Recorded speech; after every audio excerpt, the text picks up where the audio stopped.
All right, party people, welcome to the Tech to Titan podcast. We have the honor of speaking with Mr. David Hamilton. He's a member of my roundtable, and the reason why I'm so flying so good all the time, at least y'all think I got it together.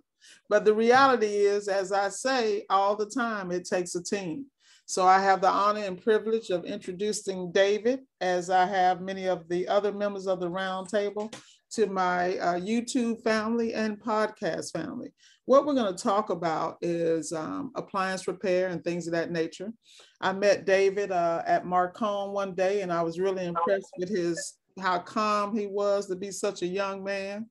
And he was very understated, which means I know he was getting the bag. He just didn't talk about it. So y'all know how Miss Ward is. She got to dig. I like, look, this dude got the system. He got the answer. He got the sauce. So, I had to hang out. So with that said, David, tell us a little bit about yourself, sir. Okay, so my name is David, of course, owner of Daybreak Appliance Repair. I'm 26 years old, and I'm well motivated and driven about this business, and it's all about the game. Exactly. I personally will attest, I have definitely leveled up since knowing you. I've been exposed to some things that I am definitely looking forward to expanding in the future. And when somebody's already walked in it and they're willing to walk you through it, I have no problem with humbling myself.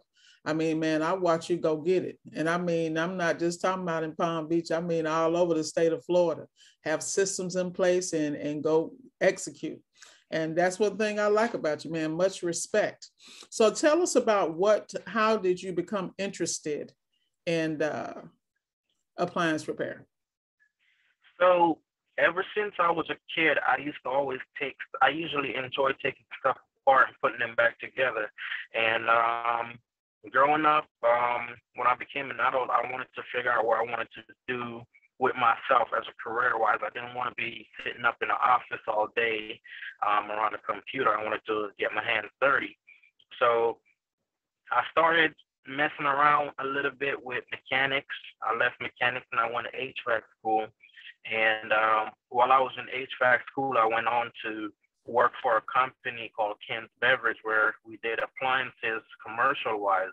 So soda fountains, tea machines, ice makers, everything you could possibly think of that would be into a McDonald's or Wendy's or Burger King, whatever restaurant grade. That's what we was working on. So that's what really brought me towards the appliance game. And since then, I took it and I ran with it because I loved it. I enjoyed it. So as far as your training, David, where did you start getting your training? Not only do I want to know where did you start getting your training, but I also want to know when that turning point came, because you know how all of us, we get out here and we think we know. And then when you go on your own, it's a different game. So give us a little bit about that. So for me, because I was doing it more commercial, I wanted to try residential. So I would go out on the weekends on my off days and I'll try to repair stuff and see how I like it on the residential side compared to commercial side. And just like you, I met a fellow in the parts store called Tribbles Inc. in Virginia. And he owns his own appliance repair business, and I decided to go right along with him for a whole week. Went ahead, right along with him, saw how he did his thing. I decided to set up training with him so I could learn more about the residential game. And after that, that was a done deal. I said, man, I love it more than commercial, and I want to go mess with the residential. So at that point, I started stepping my game up and saved some money aside and decided to put my 2 weeks notice in with where I was at and hopped out and go start my own, went full-time into residential appliance repair. Okay, so let's talk about that. Let's talk about your mindset, okay? Because you see, you're 26. So you wasn't 26 when you made these decisions. Where did you get the wherewithal to understand, number one, as a man, and let's add, you're a married man, so to be responsible and to, you know, find a helpmate and to take on all those responsibilities and make these moves. First of all, how did you learn how to save and manage the money piece? Because, you know, I know you, so I know you bought your truck. I know your stuff, you basically debt free. So, because I know how you move. So I need to understand where that came from, because a lot of young people need to hear that, and old heads like myself. So the savings came about because I was raised in Jamaica. So my mom usually always telling me, hey, if you want something done, you got to save for it. So usually I just take her nagging and I ignore it. And one day I really wanted something really bad, and she said she wasn't going to get it for me. Normally she would get it for me. And after she said she wouldn't get it for me, at that point it kind of opened my eyes, and I was like, okay, you know what?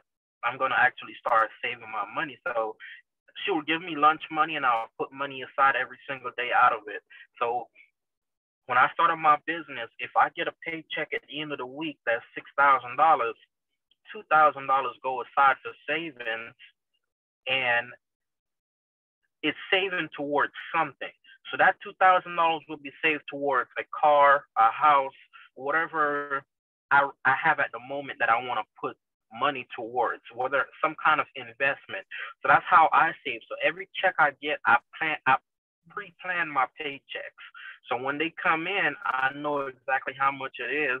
I know what I'm going to do with that paycheck. I know how much is going to be saved. I know how much is going to be put right back into the business, and how much is going to actually be invested. So what I do is I have an envelope at home, and my wife first started it. This was before we even started our business. We numbered 100 envelopes from 1 to 100, and every week we put that amount of money that's on the envelope inside of that envelope, and that's how we actually started our savings as a couple. Mm-hmm. And we just kept the game going. The more money we make, the more goals we set on how much we want to save aside. Awesome, awesome. So you know all the fellas gonna want to know where the hell you found her at. It's not easy finding a good woman. Yeah, well, at least you locked it down. Props to you and props to her. I know she's extremely supportive, and you know, like I said, and that's another thing I want to talk about, because I'll be interviewing a older couple later this week, and they run their business together. So that's a very interesting dynamic, you know, for you guys to be able to get in that business and do well. And I constantly see you growing and laying. You know, I see how you order your steps, and I have so much respect for that. That's why I feel honored and privileged to call you my friend. You done bailed me out plenty of times, and then you made me stand up and get on top of my schematics and own my stuff. And I appreciate that, because it makes me better. And that's what I talk to people about. So let's talk about, you know, I know you started in South Florida, then you went to Virginia and things of that nature. You know, a lot of people actually Virginia, South Florida. Oh, okay. Yeah. So a lot of people are not willing to make any moves to make, you know, they're not willing, they scared of change and they can't adapt. So what's your recommendation? Why did you make those choices? So starting out in Virginia, we went to Virginia because of the previous company that I worked for. They sent me to Virginia, and that's where I put my 2 weeks notice in and started my own business. The reason why we came back to Florida is the simple fact that we have family here, and we wanted to be closer to family in case of anything, and we may need their help with any little situation. And we decided to, the thing about it is, if you're going to make a move or you're going to jump into business, you got to always remember that scared money don't make no money. You got to do your research. You got to look into the areas of where you're going to and plan accordingly. When I moved from Virginia to Florida, I probably sat at home for 4 to 5 months waiting for business to pick up, contracts to transfer, and all of that kind of stuff. I had to make sure I had 5 months worth of rent saved up to be able to pay my bills and still live comfortably every single day until stuff started picking back up. Sometimes you just got to step out your comfort zone. If you want to have a change, you see an area booming and you want to go into that area, you got to make that change to better yourself and your family, your business. Great advice. So how important is it to have a solid support system in your wife when you make those moves, or your significant other? It is very important because if you don't have that support system, you're going to be depressed.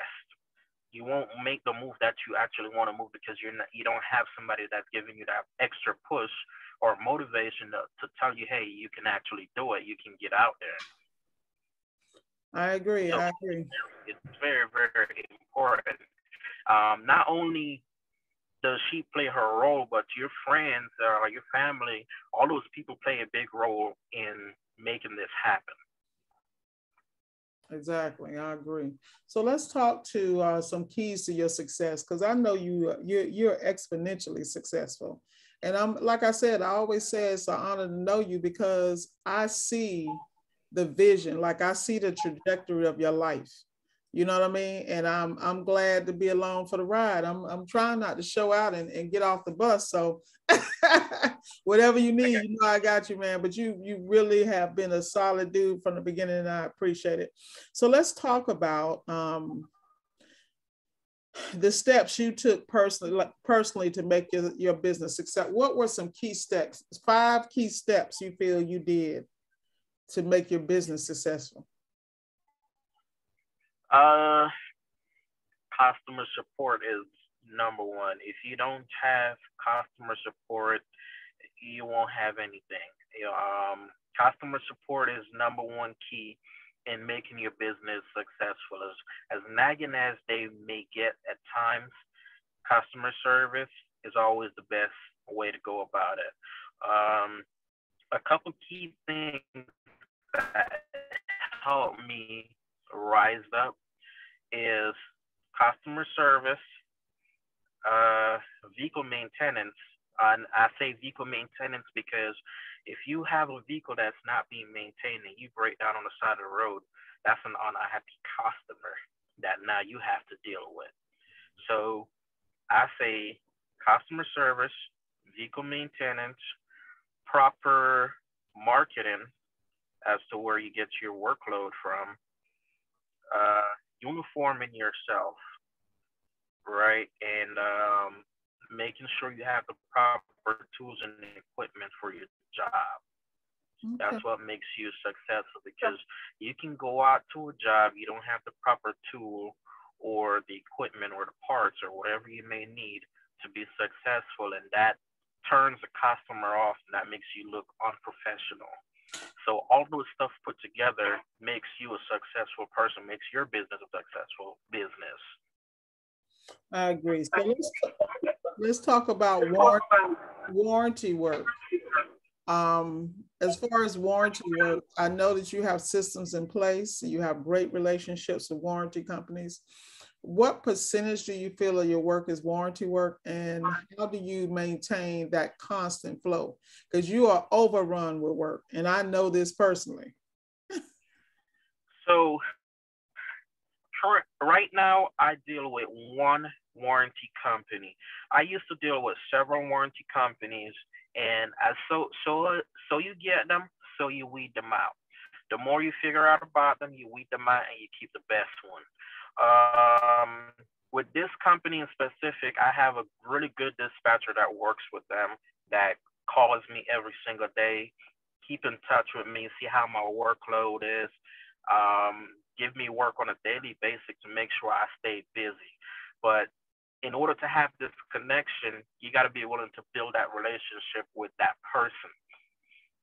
So that's how I built my relationship with this person. I constantly call her, I constantly email her, even though when she used to email me, it used to be like once in a blue moon, and I started going out of my way to reach out to her so she can look out for me, I look out for her. Right now, I do 80% warranty work, 30% COD. Okay. All right, so let's talk about how you expand your business, how you go about training your helpers or technicians. How does that work? Because I know that you're such a smart 26-year-old that you have techs that help you throughout the state of Florida, and that in itself is a game changer, because obviously you have trust in them. There's a certain level of training they have, but you have a relationship with them beforehand that I think is paramount to none. It is. So I feel like when it comes on to technicians, you have to let them feel like family. You got to give them a different experience than what they've ever had. When it comes to training, I go as far as to do 2 months worth of training. They train with me. They train with other people that's in the game as well. And the best training for me is hands-on training.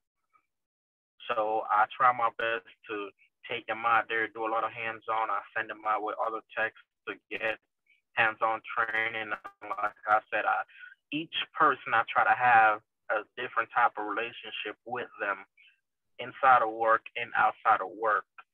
So that way they feel like family. They always will have your back. Exactly.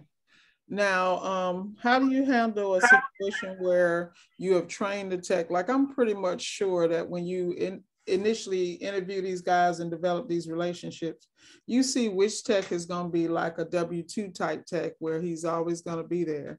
And then you see the guy that has potential to expand a franchise on their own. How do you deal with that? At that point, once I see that that there's an opportunity to expand in a franchise, I jump on it immediately. I'll first try to see their knowledge, what they know, what they need touching up on, and we go from there. At that point, once your training process is done, and I see that you're gonna be able to get your franchise out there, I'll go ahead and give you a percentage of everything you make. Every call that you get done, you get a percentage off it, which is better than the actual W-2 person, to be honest with you. Exactly. Yeah. Well, I am not a big fan of the W-2s because I'm not trying to do that extra work. I managed hundreds and hundreds of employees for years, so I'm team subcontracting and 1099. But I have a different business model, and that's why I have this podcast, because everyone is going to go to business different, but there are different ways to be successful. They just have to follow a blueprint. Like, I consider you, I'm twice your age, but I consider you my mentor. I have no problem with that. I'm all about Team David, Team Geo, Team Q, all these people that I've met who have really helped me. And so I'm just doing my little part to get this out here to help others, and I appreciate you being on the podcast today. So what does the future hold for David and Daybreak Appliance? So the future, every year, I try to level up from where I'm at. As you and I both know, we got some stuff in the works that we're looking into to leveling up our business for next year. We're also looking into a store that's going to sell scratch and dent appliances, but they're going to still be brand new. There's a lot to come in the future, and we're even thinking and looking into franchising out into different states. So there is a lot in the works, a lot coming, but we're slowly taking time to level up. Yeah, well, like I said, I'm definitely looking forward to that. So where do you think, David, where do you think your drive originated from? Because you have a different mindset, man. You can't train that. You can't teach that. That's in you. I gotta say, coming from my parents, it's within my parents, my mom and my dad. I got it from them. I grew up seeing them do the same thing, and I grew up with the same thing in me. Well, man, much respect for you giving your parents honor and respect. I know your mom was here recently, and I'm sure you enjoyed that visit, And I just, it warmed my heart to see how you catered to her and made sure everything was in order, you know, from your home to make sure she was okay and comfortable. That speaks volumes, not only of her parenting, but also of you as a son. So, you know, like I said, I'm always trying to promote positive images of young people in business, you know, and you really like an old soul, bro, for real. I'm sure you've heard that before. Yeah, I hang with a lot of old folks, and to me, I like to hang with a lot of old folks because they teach me a lot. They teach me a lot. They guide me the right way I need to go. That's awesome, man. That's awesome. Well, I'm not gonna take up too much of your time, man. I know you man, you work like woo during the week, so I definitely don't want to cut it into your family time. But I appreciate you taking the time to talk to me. I'm gonna ask a couple of more small questions, and we'll wrap up. I would like for you to tell someone as a tech, because I think a lot of people brush over the technical expertise that's needed as far as theory, being able to tear them down, understanding and reading schematic, like the whole thing. So if a person wants to get in with no mechanical background, what steps and what would you recommend? So if someone wants to get in with they want to start a business or they just want to become a tech? Well, give them both scenarios, because, you know, my whole deal about that business piece is different, because they better have a bag. Because if you're learning while you're doing it, it's a whole different situation. All right. So if you want to get in as a tech, you have no experience, my best recommendation is to go to school and try to get as much knowledge as you can out of school, and then go try to work with somebody to get your field experience. If you want to start a business and you're experienced, but you're not all the way experienced, I would say your best bet would be to try out a couple home warranties. And the reason why I say that is it's a starting point.